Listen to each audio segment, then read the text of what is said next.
today is Chinese New Year. Woohoo! 2025 Chinese New Year. And of course, because of this, I wanted to do what we did last year, which was to look at Chinese astrology and what this year brings, which is the serpent or the snake, the wood element, and the yin. So we're discussing all this with Sonia today. She's going to give us a lot of insights in Chinese astrology for the year to come and explain it a little bit so we learn a little bit more about it. And then if we want to go deeper, then obviously we can go deeper for sure, because that's always so fascinating and it's such a deep, deep subject that we really barely brush the surface. And then we also talked about the balance system acupuncture because everybody just loved the system in clinic. So we just talked a little bit about the balance system as well. So without further ado, Happy New Year. Let's go.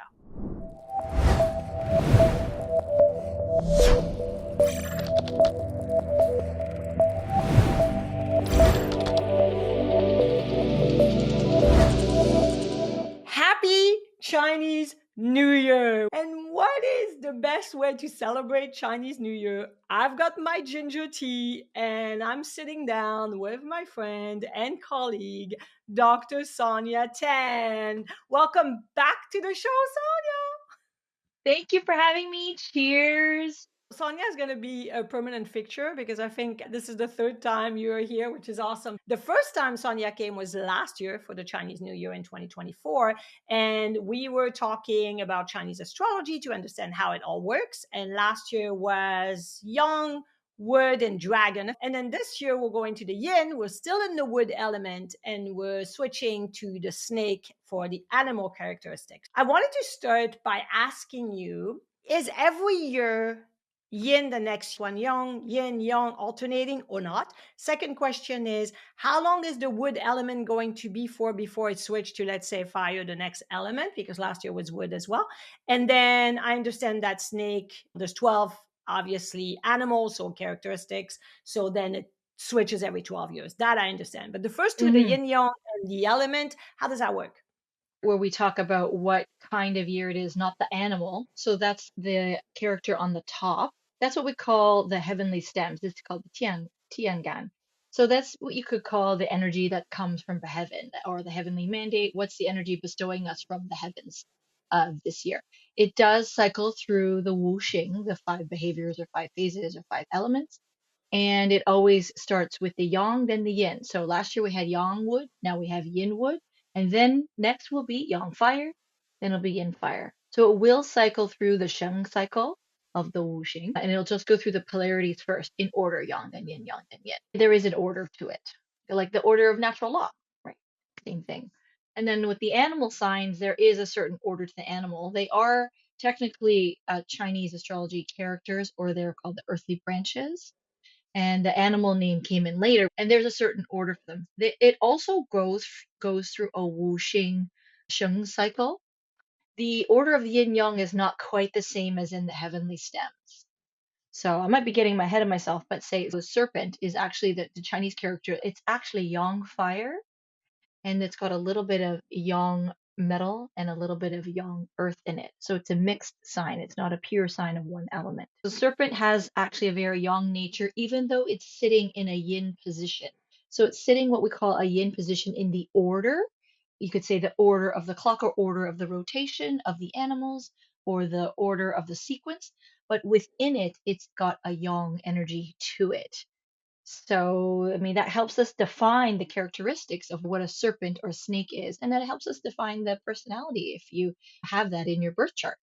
And then we look at that in the whole year too. We alternate yin and yang. I got that. Now, for the elements, how long is the element? Like, how many years in a row before it switched, let's say, to fire? Yeah, so it's basically in the heavenly part, the top, it's two per wuxing. So this is our last one for wood. Then we're going to have yang fire, then yin fire. Then we'll have yang earth, then yin earth. Then we'll go through metal.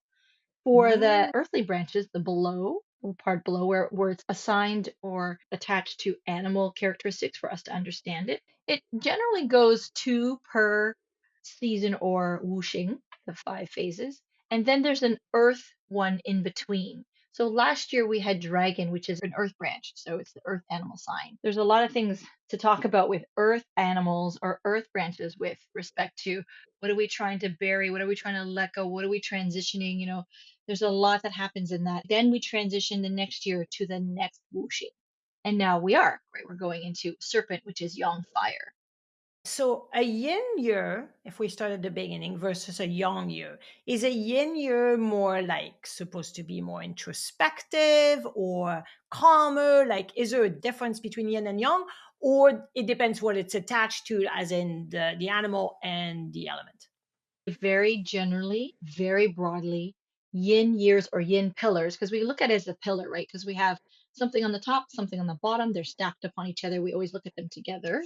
Generally, yeah, which tends to be more introspective and calm, but I would say it's so general, it almost doesn't apply because it really depends on, first of all, what are the two elements involved in that pillar, the heaven and the earthly one? And then really, how is that influencing or affecting you personally in your life? So basically, where are the interactions happening in your own personal birth chart, year, month, day, and time? That will tell you what area of your life is being affected. And then whatever transformation it's doing to whatever wuxing will also tell you a theme. So that could be quite dramatic, quite moving, quite overwhelming, or it could be quite joyful, abundant, or very growing. It really, really can be different. I will say, like again, in general, the yang elements tend to be more like energetic and moving, and they'll definitely have a lot more literal movement in people's life. Those animal signs try to move and create a change. And this year, the snake and the serpent is one of those what we call traveling or mobility animals. So it has a little extra movement to it to push in people's lives. So we could see a lot of movement and change in people's lives and in the world this year.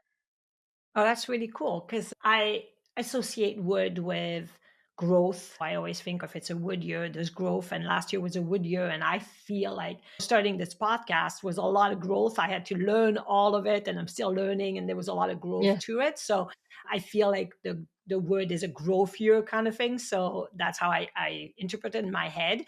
I would love for you to tell us what is the yin wood serpent. What does it look like for 2025 for us as a whole? There's so much to unpack, right? In this brief podcast, I will say yin wood in general versus yang wood tends to be a little more flexible or malleable in the way they want to grow and adjust. They're not so hard line linear and they're not moving as fast, but they are still fast moving. So there's a lot of like adjustment and pivots in the growth that we might see in the first part of the year if we're looking at what a wood serpent is. At the same time, a big difference from this year to last year is the serpent has absolutely no wood within it, whereas the dragon had a little bit. When the dragon has a little bit of wood, it grounds the wood, making that wood very strong. This year's wood is not as strong because there is no wood grounding within the serpent. In addition, with serpent being a yang fire sign, as you know, with the Shung cycle, fire is the child of wood. That means it's sedating wood. So, and it's also forcing a creative kind of energetic flow. So what we're going to see is a lot of start to sedation of the wood. So when people are trying to learn and grow, this theme of this year is about, okay, I have finally learned what I needed to learn, and now I just want to create it and put it out there. And all this creativeness and these ideas are you're going to put it out there, and it's going to start to manifest. And I'm saying very generally because it still depends on your chart, but in terms of the vision of the world, it's a new transformative phase of new ideas, new creation, and really moving along that path in a quick way because fire is also quick moving when it has a desire to do so. If fire doesn't have the desire to do so, so basically if it doesn't have the passion, it's not going to move. But when it has the passion, it moves quickly and it moves fast, as we can see that both with yin fire, like a fire, when you light a fire, it will just light up a whole room and burn it down. Yang fire is like the sun. It still can flare and move quickly and it wants to shine brightly. So another theme of this year is joy, compassion, warmth, and a way to create inspiration for moving forward in the future. So I'm really actually loving the way this year looks. Also, when I looked at the pillar, I look at what we call the four pillars of the year. and look at the 4 quarters. And I look to see if there's conflicts or if there's flow. And I will say that the most part, there's mostly flow and there's not very as much conflict as there was this year. So that also tells me how much it wants to generate movement, change, and just forward moving progress, forward moving ideas, forward moving change in a positive way. It's really at this time everything we needed to let go and pack up last year was trying to force us to do. And now it's like, okay, reset, new time to grow and to move forward on this path in a quick way, a mindful way, but in a passionate, joyful way too. What's interesting is, first of all, I love that you say it's going to flow because my word for last year was growth. This year, it's seamless, like smooth, like, Uh-huh. easy. So Uh-huh. it's like kind Yeah. of like moving like flowing, kind of like a serpent does, right? They flow, Yeah, they move they do. smoothly, right? So I totally love that you said that it's supposed to be more smooth Eh, and flowing. I'm like, oh my gosh, that's my word. yeah, it is. It's like perfect. It's perfect. Now, the other thing you talked about, which is interesting because there's a lot of polarity when it comes to AI, but when you said things are going to be creative and move very fast and, grow very fast, Mm-hmm. it Mm-hmm. right away I thought of AI because it's moving so quickly right now. Yes. We can't Yes. even keep up with it. Yes. So, and of course, it scares people for some people because it's Yes. just moving so fast. For some people, it scares them because they feel like they're left behind. For other people, they scare them because they don't know what that means in their life, in their daily life, the consequences of it or not. Yeah. But I can see that's where the creativity and AI shows up. So, can Yes. you expand on that? I absolutely think that that's one industry and one area that's going to take off this year and going forward in this new age. Last year I talked about how we entered a new feng shui age of 9 or the fire, and that's a fire age of the next 20 years. So, fire, in terms of an energetic, it is about new ideas and inspiration and transformative. So, sometimes transformative means like you've really literally got to burn down something or of yourself for you to rise and create something new. And it can be very new. I definitely think because serpent and then next year will be the horse is very fire themed that we're going to see any kind of industry in the fire industry going to really manifest or explode. So IT and tech is a fire themed industry. I think that will really take off as well. Anything related to that. People that feel weary, you're really going to have to figure out a way to live in a new age. We are in a new age. Now, it doesn't mean you have to adjust as fast, but it means you have to find a way that, well, what is it that grounds you? Because for fire, some people, it can be very destabilizing, right? As we know in Chinese medicine, it can really disturb our Shen also. So there's also a chance that we might see this year and the next year a lot more Shen disturbances for people. So there's always the dark side and the light, the positive and the negative side of any element, right? So those people, you'll have to find a way, well, what are the tools that ground you to keep you grounded as things move and transform as you ride along this fast moving airplane now. The serpent, as I said, has a little metal in it and a little bit of earth. I like to talk about this because serpent or snakes get a bad rap. They think, oh, that's sneaky. You're going to hit me when it's just like, bad time. But it's really not the way a serpent or a snake in Chinese astrology is defined. They are just simply observers. That metal part within them, it's about meticulously detailing and logically creating a way to organize and implement things because they like to, as a fire sign, they like to create, give some earth, and then organize and control. That's the fire controlling metal. So within a serpent, they are creative people that like to organize and control. So they're observing first, they're patiently observing the earth sign, patiently observing, thinking of how to organize it. And then finally, when they figure it out, they'll organize and implement it themselves and they'll do it. But because they're a fire sign, they'll do it quick. Because they're a fire sign, at the core of them, they are about joy and inspiration and leadership. They really are. So don't give them a bad rap. There are a lot of really important leaders in the world actually have serpent in their chart. It is really a great positive sign. And a lot of entrepreneurs have serpent in their sign because of all these inherent qualities that make them creative people and managing people. they have that entrepreneurial spirit and they have that ability to lead and see. It makes total sense because I see the serpent or the snake and it's very calm. It's very yin. It doesn't move. Like you said, Yeah, it observes, it organizes everything. It's creating, it's taking the time. It's really yeah, patient. Once it's done all its information gathering, then it becomes fire, passion, and it goes at it exactly, really quickly. And so exactly. that makes sense when you said entrepreneurs, because people that are entrepreneurs are going to get all the facts, organize everything, get ready. And then when it's time, they just go. And then that's That's it. right. You know, there's no more stopping. They really deserve a lot of credit. I don't like that they get a bad rap. One other thing that I think we need to look for: earth and metal translate to the economy. Like metal literally is money, the metal. So because Serpent wants to transform to metal, it does that with certain other animal signs in the chart.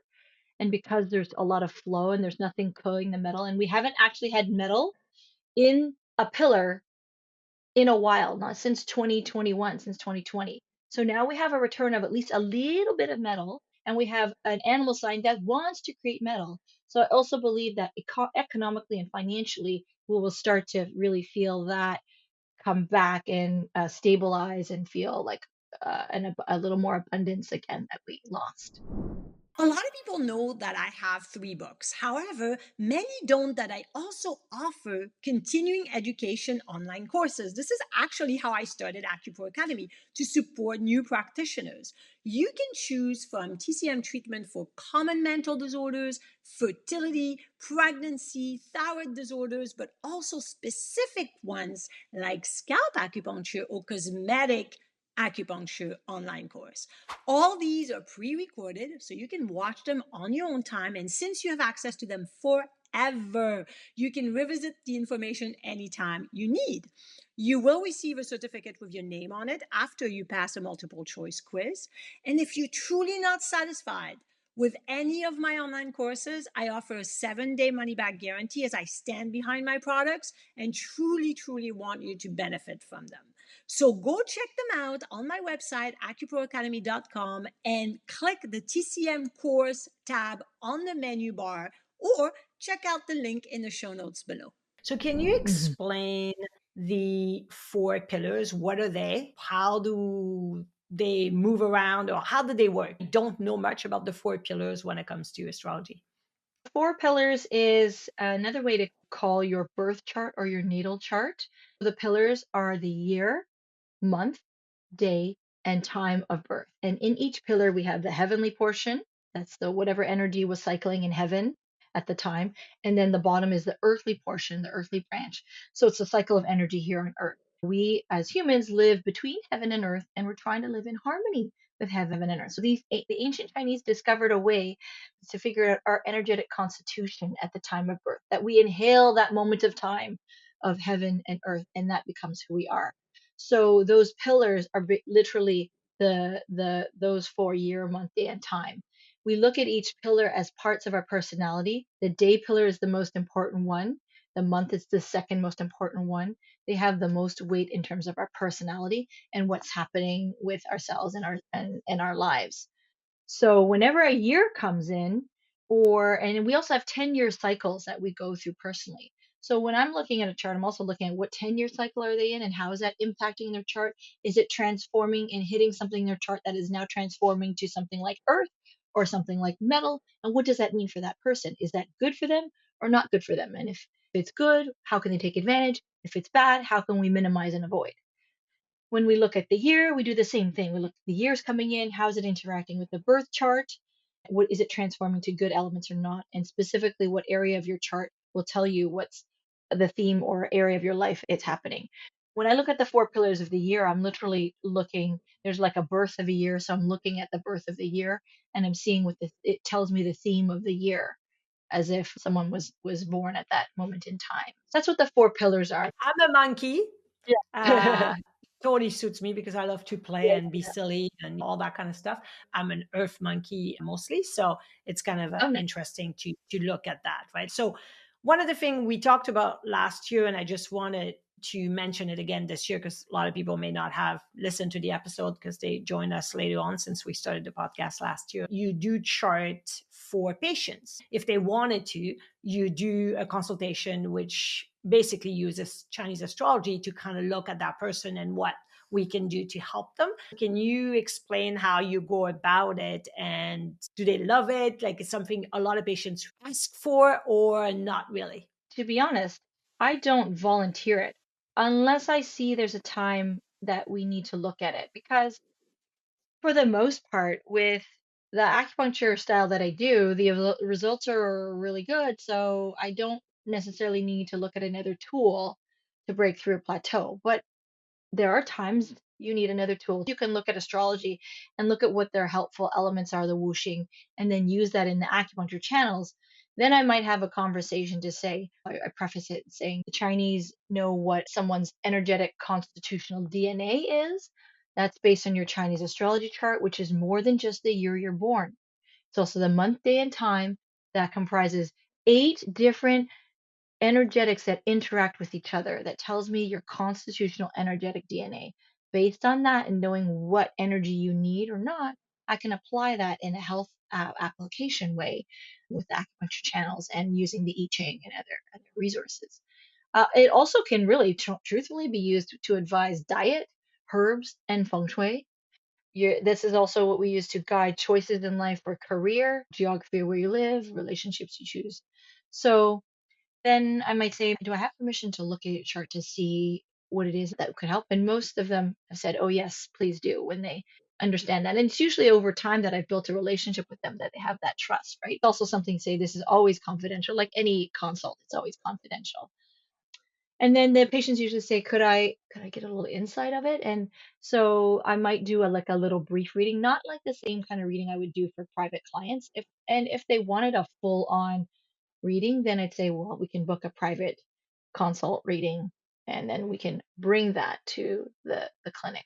But if they wanted something quickly in the clinic, I can do something maybe quickly in the clinic. If you wanted something more, we can do that. And so it's been a great tool because I will get some patients that because it's given them perspective of themselves and their own life and their direction, if they're having a hard time maybe making a career change and what they should do, or if they're having a hard time emotionally trying to process a relationship that maybe isn't going well and what they should do, or the passing of someone, it gives them perspective of the whys and the hows, like the why they're going through it and how they can also get through it. Astrology, I'm so tangenting here, Clara. It's because there's so much, but astrology is more than a tool that we can use medically. It's such a great relationship tool for me to even understand how best to talk to my patient. If their core constitutional self is metal, then I know they really like detail and a lot of information.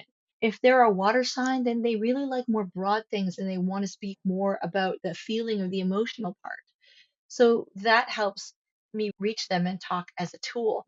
But even beyond that, I just love seeing how it can transform people's perspective or help them let go of something that they're not able to let go, or help them understand purpose.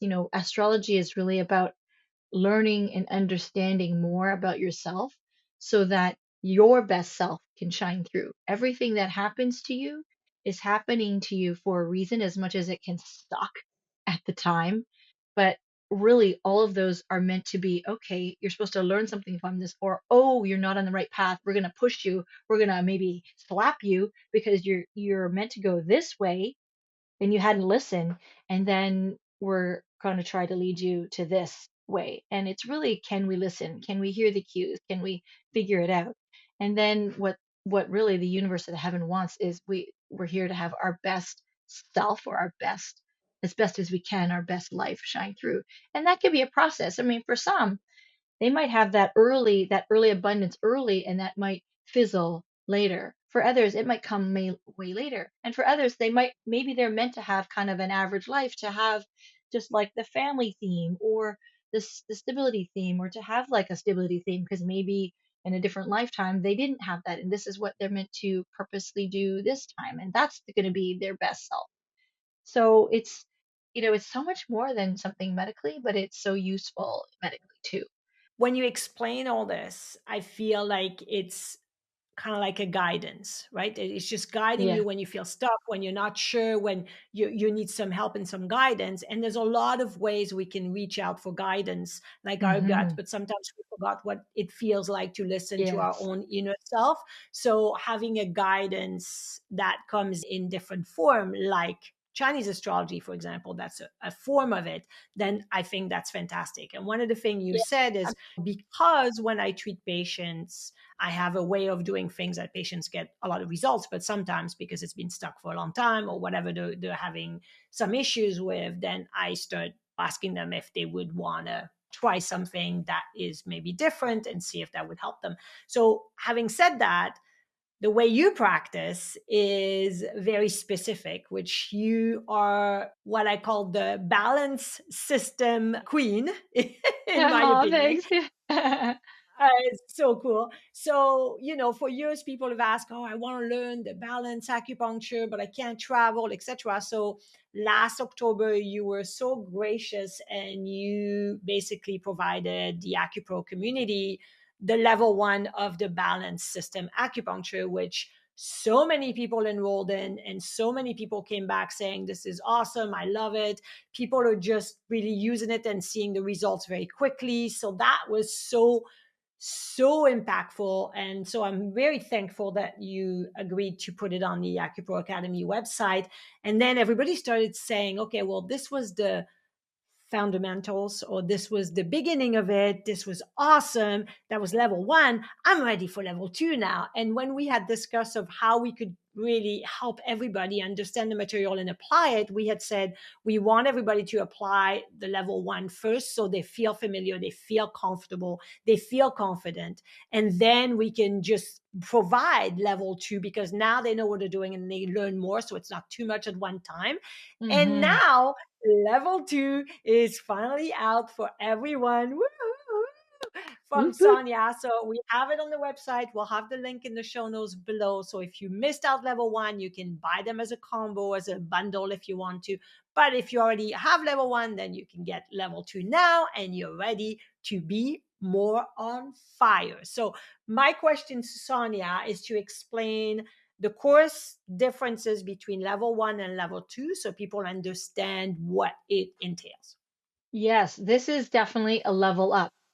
Now we still call it foundations because this is also like learning the other part of the alphabet of practicing balance system acupuncture. So with level one, you needed to learn the language or the balancing of all the five systems and how the channels can balance each other. In level two, we take that and we create these functional medicine patterns to treat functional medicine disorders, which is leveling up, right? Because level one was really focused on range of motion and pain, musculoskeletal, one for one, balancing one channel at a time. Level two, we're going to look at balancing two or more channels at a time. So if you have an MSK problem that has several channels blocked, like in the shoulder, for example, there's six, like in the knee, and you need something more, even in the back, even the back with bladder and gallbladder, that's already two, and you need something stronger, then we look at that, the level two. Then we're looking at functional, so are we looking at digestion? We're going to be looking at women's health, hormone balancing, also men's health. We're looking at all these functional disorders, and we're creating or looking at these patterns that were created by Dasha Tan, Grandmaster Richard Tan. He created the patterns within level two. As I mentioned in the course, Balance System wasn't created all by Dasha Tan. He created patterns within it. It's still from the classics. The origins are still from the classics, classical acupuncture.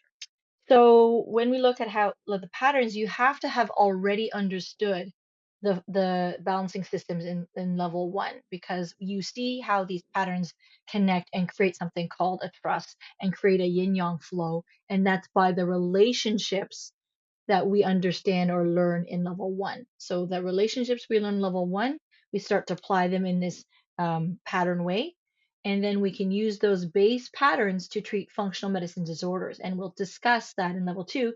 This pattern or this strategy combo, you could say, would be great for this situation. This strategy combo or strategic plan is great for this. And it's going to be minimum four channels because we still set it up in a yin yang flow. We alternate. channel. So again, you're going to see it, and it's going to be game changing, because I will tell you that you're probably going to use these base patterns in this foundational level 2 in at least 75-80% of your clinic. What we're teaching you, you're going to probably use them that often. That's what you need. And then any of the higher levels deepens your understanding of all of these base patterns. There's not a lot much more patterns or strategic maps. I like to call them strategic maps after level 2, but because that's why we call it the foundation. So that's basically level 2. It's really leveling up to functional, getting some strategic maps that you're going to use for 75-80% of your time in clinic, and then further levels you just learn different applications of these base patterns. That's awesome. I'm so excited for everyone because it's such a great tool to have. And I had the good fortune to be and take Dr. Richard Tan's workshop, The Balance Method, when he was still alive. And Hmm. he was such a character and he was very funny. But so I'm glad that, his legacy. Plus, what's great about Sonia's course is it's a balanced system, but it's also her 19 years of practice and her own little, pearls of wisdom that are Hmm. really put in there as well, because she's practiced this method for a long time. So that's what I love about this course. It's so complete. And you get continuing education hours after, of course, passing a test. You get a certificate. Like, it's very well-rounded course. So I'm so glad and thankful that you agreed to bring it to the community that we have, because everybody is loving it. The link to both level 1 and level 2 will be below, and you can check it out. If you haven't even started level 1, I would recommend you check it out, because obviously you need to have level 1 in order to understand level 2. You cannot get Hmm. level 2 if you did not study level 1, because you're going to be Hmm. completely lost and you won't know what Absolutely. are we talking about, right? It's Hmm. like, Hmm. nope. So you could start with level 1 and eventually move on to level 2, or you can save by investing in the bundles. It's up to you, but the link is below. So I wanted to thank Sonia for coming for the third time Yeah. on the Thank you. podcast, for giving us a little bit of a hint of what's coming up for the Serpent Wood Yin Year, to kind of give Yes. us a little taste of it. Because, of course, there's so much more. And like you said, we could be here for hours, but we have to be We could be mindful here of for everybody's hours. time, Yes. including your time. So thank you again. And I'm sure you'll be back on the show again. Yeah, I mean, we could definitely do an annual astrology one. I mean, there's always so much to talk about, and people like to know a little. Like someone told me, they told me that they look at it like the weather report. So it's like they kind of like want to look at the weather report before they go into the year or the month. So when they said that, I said, okay, then I will continue to write about it. It takes a lot of effort to write about and to look at it. So the weather report, so people can be prepared, and it's like in Chinese medicine, if you are preventative or preparation, both of those are the key to optimizing our wellness and our ability to uh, adjust or contemplate or have perspective, and really to that self discovery. That's So the perfect way to look at it, like from a weather report. And we'll have all the links to Sonia so you can connect with her in below the show notes. So, because she has so much to offer and she has so much wisdom, including feng shui, which we should do a whole episode on that as well. we totally could. That would be fun. Yeah, I mean, yeah, Oh my no God. problem. You have so much knowledge. It's like, I just want to jump in your Just brain a and grab little. everything I and know. leave. Honestly, I feel like it's just how when you just start to discover more, you know how much you don't know. I also don't know a lot. You just see the wisdom of the world. You see the big picture even more, and you have so much more appreciation for it. So thank you, my You're friend, welcome. for coming. And I want to say Gong Hei Fa Choi to everyone. And if you speak Mandarin, Gong Si Fa Cai. Many blessings to everybody. Happy New Happy New Year, Year. everybody! Thank you so much for spending your time with me today. I truly hope you benefited from this episode, and I would love for you to share it with a friend that may benefit from it as well. Follow the show, leave a review, and if you want more, go to my website, acuproacademy.com. I have tons of resources there with treatment protocols, case studies, free courses, and so much more. And connect with me on all social media at AcuPro Academy. I'm on YouTube, Instagram, Facebook, X, Pinterest, and LinkedIn and TikTok. And no matter what, keep rocking it using TCM. Please listen to the disclaimer because the AcuPro Show podcast and material shared through AcuPro Academy, which is a subdivision of Natural Health Sense Incorporated, are designed solely for educational and entertainment purposes. The utilization of information from this podcast or any associated material is at the user's discretion and risk. This content is not meant to replace the guidance of an acupuncturist, Chinese medicine doctor, medical doctor, physician, or any qualified professional, nor is it a substitute for proper diagnosis or treatment. Users are strongly advised not to ignore or postpone seeking medical advice for any existing medical condition with their healthcare professional regarding any health concerns.